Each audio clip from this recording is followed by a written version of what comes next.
Welcome back, fellow time travelers, to the Time Traveling Tourist, Season 1, Episode 5. Today, we're journeying to one of the most iconic landmarks of Roman Britain, Hadrian's Wall. This marvel of engineering wasn't just a wall, it was a statement, a defense, and a hub of culture and life at the very edge of the Roman Empire. How was it built? Why was it built? And what stories does it still tell today? Strap on your hiking boots because we're walking the wall. The year is 122 AD. The Roman Empire is at its height, stretching from the sands of the Sahara to the moors of Scotland. But even the greatest empires face challenges. In Britain, the northern tribes, fierce and untamed, have resisted Roman rule for decades, threatening the empire's stability in the region. Enter Emperor Hadrian, a ruler known as much for his architectural ambition as his military strategy. During his tour of the empire, Hadrian made a bold decision to draw a definitive line, marking the northernmost boundary of Roman Britain. This was more than a wall. It was a symbol of Rome's power and determination. Why build a wall in the first place? After all, the Romans were conquerors, not fence builders. The answer lies in strategy. Hadrian's Wall was a multifaceted solution, a defensive barrier to keep out northern tribes, a checkpoint to control movement and trade, and a psychological statement to both enemies and allies. The wall said, "This is Rome. Beyond this, you are no longer under our rule."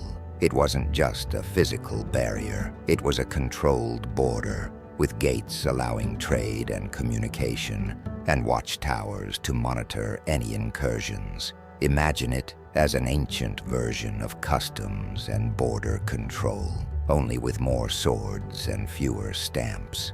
Construction began in 122 AD under the watchful eye of the Roman military. The wall stretched an astonishing 73 miles, from the River Tyne in the east to the Solway Firth in the west. Building such a structure required an army of laborers, including soldiers, engineers, and local workers. The wall itself was made from stone and turf, depending on the local materials available. At its height, it stood about 15 feet tall and was flanked by ditches and berms, adding layers of defense. Along the wall were forts, mile castles, and turrets, creating a network of strongholds every Roman mile. Hadrian's Wall wasn't just a military installation. It was a living, breathing frontier. Thousands of soldiers were stationed here, many from far corners of the empire. Imagine a Syrian archer sharing a meal with a Spanish cavalryman, their lives bound together by Rome. Settlements sprang up near the wall, catering to the needs of the garrisons. Taverns, workshops, and temples created a unique fusion of Roman and local cultures. This wasn't just a wall, it was a melting pot of identities and traditions.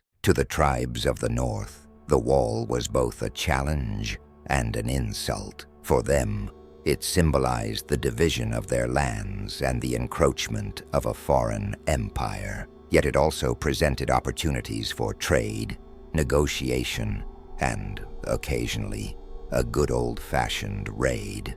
The relationship between the Romans and the northern tribes was complex. Some tribes traded with the Romans, while others resisted fiercely, maintaining their independence beyond the wall. As the Roman Empire began to wane, so did its hold on Britain. By the 5th century, Roman troops had abandoned the wall, leaving it to the elements and the locals who saw its stones as ready-made building materials. Yet even in its decline, the wall remained a symbol of Roman ingenuity and ambition, a reminder of an empire that once spanned continents. Today, Hadrian's Wall stands as a UNESCO World Heritage Site and a testament to human perseverance and vision. It continues to inspire awe and curiosity, drawing visitors from around the world to walk in the footsteps of history. Hadrian's Wall isn't just a relic of the past. It's a bridge to our understanding of ancient cultures, a story carved into the very stones of Britain.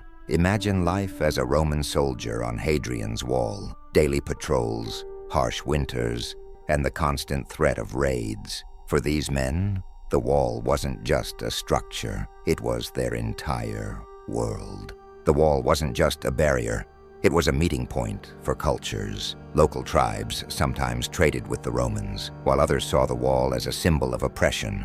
The wall was built using precise Roman engineering methods. Stones were meticulously cut and placed, ensuring the wall's durability for centuries. Every Roman mile along the wall, a small fort known as a mile castle was constructed. These acted as checkpoints and mini-garrisons, but why did they vary in size and layout? That's a mystery we're still piecing together. Hadrian's Wall wasn't just a stone barrier. It had complex defense systems, including deep ditches and strategically placed turrets, making it nearly impenetrable. Some stones from the wall bear inscriptions and carvings, offering glimpses into the lives of the builders and soldiers. They're like ancient tweets from a bygone era. It wasn't all soldiers on Hadrian's Wall. Civilians, traders, and even families lived in the shadow of this massive structure, creating vibrant communities. From Roman gods to local deities, the wall saw a fascinating blend of religious practices. Shrines and altars dotted the landscape, showing the spiritual lives of those who lived and worked here. For Emperor Hadrian, this wasn't just a military project, it was a statement, a physical representation of Rome's power and his personal philosophy of peace through strength. Winters along Hadrian's Wall were brutal, yet the soldiers persevered, demonstrating incredible resilience and discipline. The wall also fueled the economy. Nearby settlements thrived, with merchants and craftsmen providing goods and services to the Roman forces. Hadrian's Wall was more than a physical barrier.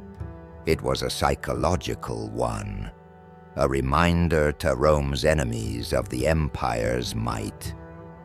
Archaeologists have unearthed treasures along the wall, from intricate jewelry to everyday tools, painting a vivid picture of life during Roman times. The wall wasn't always peaceful.